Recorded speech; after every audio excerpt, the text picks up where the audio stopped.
ብዙ ጊዜ የሚፈልጉትን ነገር ማወቅ ነው ለእኔ ትልቅ ሆኖ የሚታየኝ።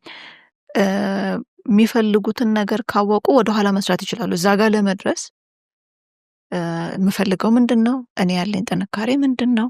ምን ጋር ማሻሻል እፈልጋለሁ የሚለውን ተዘጋጅተው ከመጡ ቃለ መጠይቆች ላይ ብዙ የሚከብድ ነገር አንጠይቃቸውም። በነገሮች ላይ ብዙ ባለሙያዎች የሰው ሀብት አስተዳደርም ላይ ሆኑ ሌላም ላይ ሰው ለመቅጠር ሲመጣ ሰውን ለመጣል እንደምንፈልግ ተደርጎ ከባድ ጥያቄ በመጠየቅ እነሱን ኤሊሚኔት ማድረግ እንደምንፈልግ ተደርጎ ይታሰባል።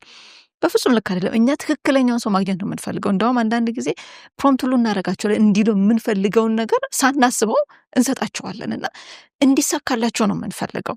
ስለዚህ ያንን ጭንቅላታቸው ውስጥ ይዘውት ቢመጡ እዚህ ጋር ያለው ሰው እኛን ቃለ መጠይቅ ሲያደርግልን ከፖዚቲቭ አቅጣጫ ተነስቶ ነው ኢንተርቪው የሚያደርገን ብለው ጭንቅላታቸውን አዘጋጅተው ከመጡ ከዛ በኋላ የሚጠየቁት ጥያቄዎች ብዙ ጊዜ የተለመዱ ናቸው።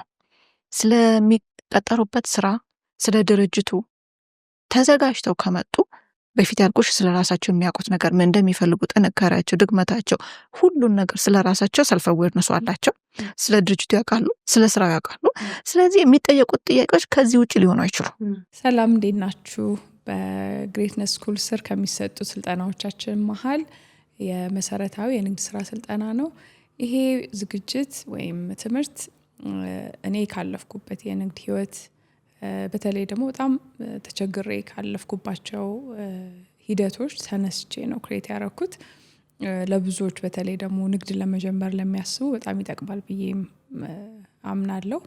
አሁን እየወሰዱ ያሉ ተማሪዎቻችንም ይህንን ነው የሚነግሩን። ስለዚህ ለመጀመር ለመግባት ወደ ንግድ እያሰባችሁ ከሆነ ወይም ደግሞ ጅማሬው ላይ ካላችሁ እዚህ ትምህርት ውስጥ ያሉት እውቀቶች በጣም ያግዛሉ። ሂደቱን በጣም ቀላል ያደርጋሉ። ሙሉ መረጃውን በምናስቀምጠው ስልክ ማግኘት ትችላላችሁ።